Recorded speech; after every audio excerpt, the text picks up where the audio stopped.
A paz do Senhor, amados, estamos dando continuidade ao nosso estudo, a fonte dos prazeres. E ontem dividimos os 3 tipos de prazeres aqui no nosso estudo. Em primeiro, os prazeres de consumo.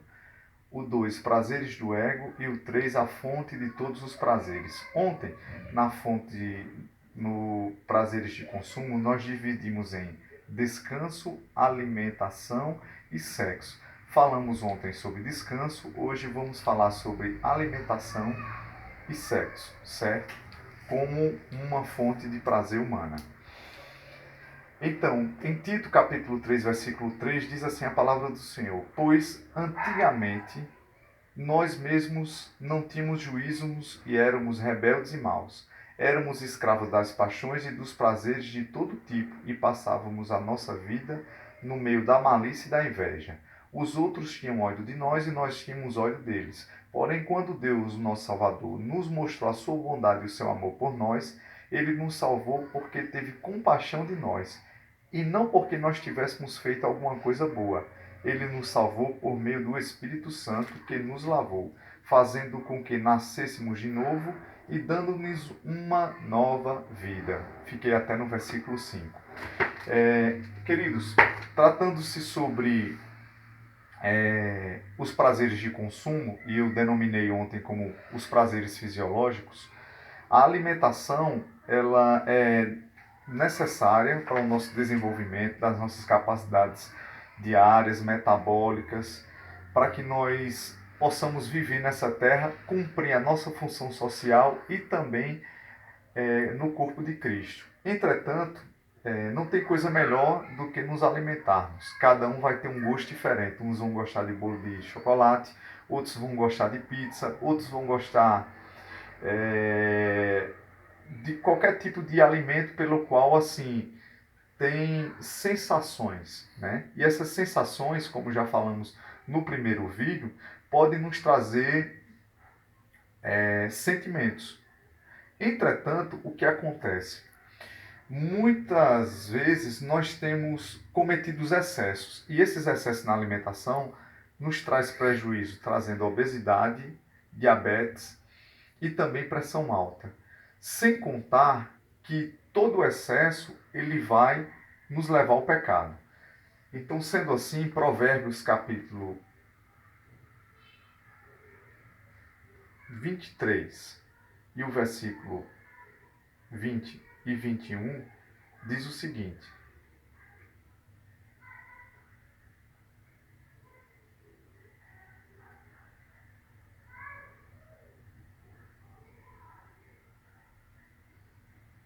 Não estás entre os beberrões de vinho, nem entre os comelões de carne, porque o beberrão e o comelão acabarão na pobreza, e na sonolência os faz vestir-se de trapos.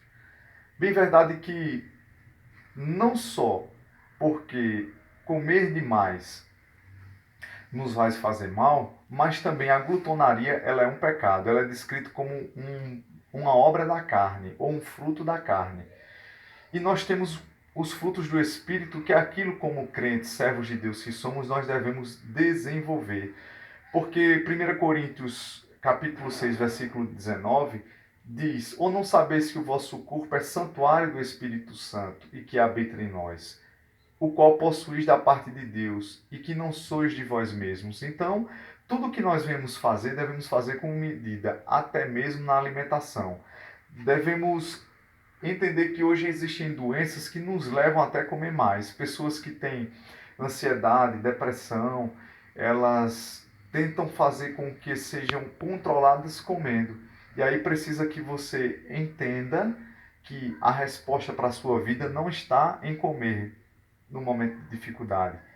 A comida ela serve para lhe alimentar. Então devemos entender que tudo aquilo que está em desequilíbrio devemos trazer em equilíbrio. A revista ela traz uma pergunta. Ela diz que quantas vezes nós nos alimentamos por dia.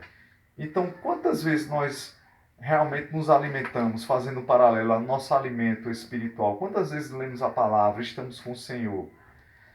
E esse próximo tópico que eu vou falar sobre sexo, eu coloquei duas palavras e coloquei aí até a foto da definição de dicionários, e eu vou ler agora. A primeira é defraudação, ato ou efeito de desapossar alguém de algo, com dolo, expoliação, usurpação, subterfúgio para enganar. Por exemplo, lei, norma. Fornicação. Ato de fornicar, prática sexual, coito, com prostitutas, ato sexual que não é entre cônjuges. Pecado da luxúria, pecado da carne, dicionário Rowers. Então esse é um dicionário, não é um dicionário bíblico. Esse é um dicionário, essas duas definições seculares. Então entendemos, pelo dicionário até secular, que pode ser que até algumas traduções de dicionários hoje dê uma definição diferente, mas a nossa definição é o que está na palavra de Deus. O sexo é lícito, faz parte de Deus, foi colocado os sentimentos, mas o que nós devemos entender? Que nós temos como priorizar aquilo que nos faz estar no espírito nesse momento, a maioria de vocês jovens. Por quê?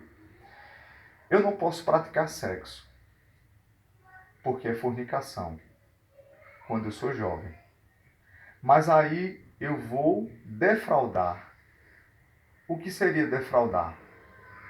Seria no namoro eu estar acariciando a minha namorada, sendo acariciado, ou eu sozinho praticando o que a gente bem conhece como masturbação.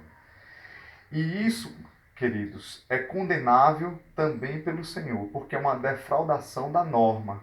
Não é porque eu não estou com uma outra pessoa que isso, diante dos olhos de Deus, não sejam pecados. Deus é santo. Lá em Levítico, capítulo 15, ele fala sobre algo que acontecia normalmente com todo jovem, é a poluição noturna, que é a ejaculação do excesso de espermatozoide que nós temos no corpo.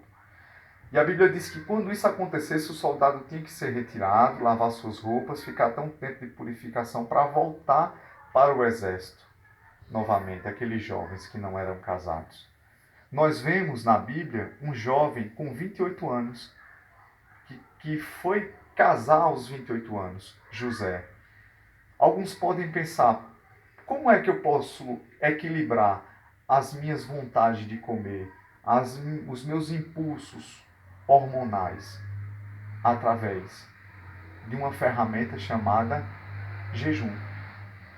O jejum, amado, ele não serve só para quebrar ou, como você possa pensar, mudar Deus, mas ele serve para mortificar a nossa carne.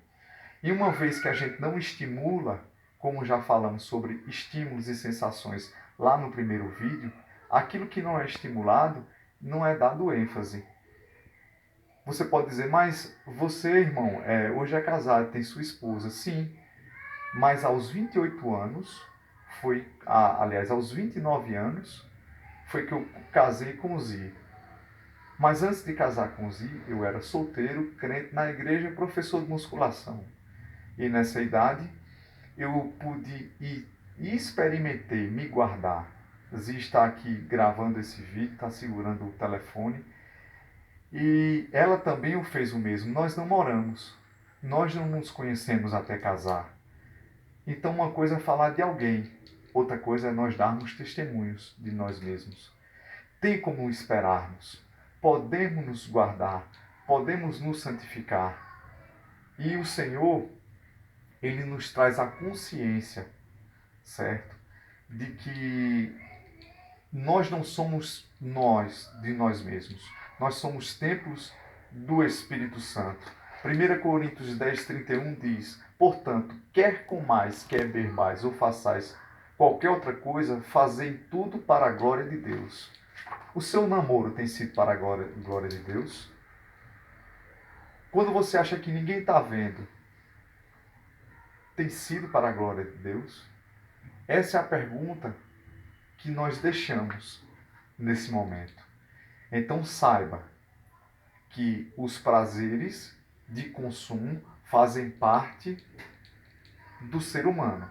Porém, cada coisa no seu tempo. E devemos entender que há um tempo para todas as coisas. Queridos, que Deus nos guarde e nos abençoe.